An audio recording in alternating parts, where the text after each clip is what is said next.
minha nansi na Corsau, zit aan bij Bibo Hollanda, Anton Hollanda, maar meer studia, journalistiek.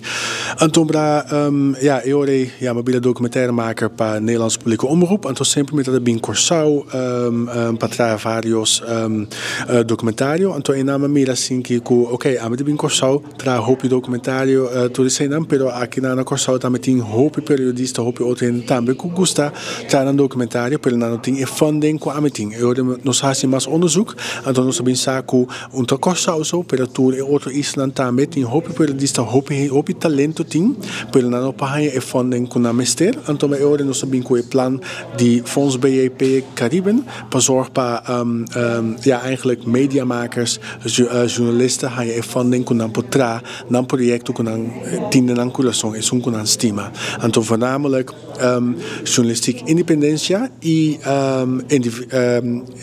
investigación. Necessidade mais grande que tinta eigenlijk opleiding.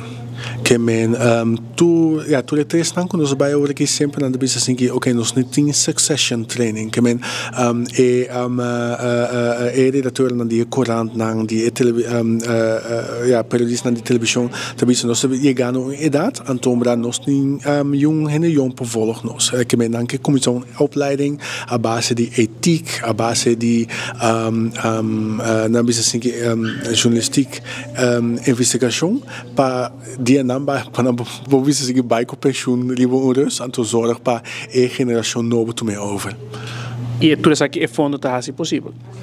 Sim, nós vai assim possível para ja se bocasi é parte de journalistiek tá bom, pero se porque escrevi bijvoorbeeld artikel de courant over die história de pobisa esclavitud aqui na Aruba of Sint Maarten of qualquer coisa, também vou pôr se porque escrevi book de na bisa assim que baseball aqui na Aruba também vou pôr, que tudo é certo de tópico não, pero é mesmo um slag de journalistiek dentro. É parte que tem falta de profissionalização de periodista mesmo, não tem hobby periodista estudado em Islândia.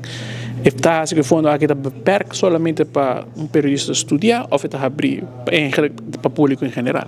Nós temos nós temos uma diferença de journalistiek com voorzieninganza, que men se beda beroepsjournalist, e burgerjournalistiek, que men hinan ko assim na mes, com antinan canal via Facebook of qualquer coisa, com tem hobby followers, então nantin e base, então nan que siga que base, tudo hinan aí tá chance.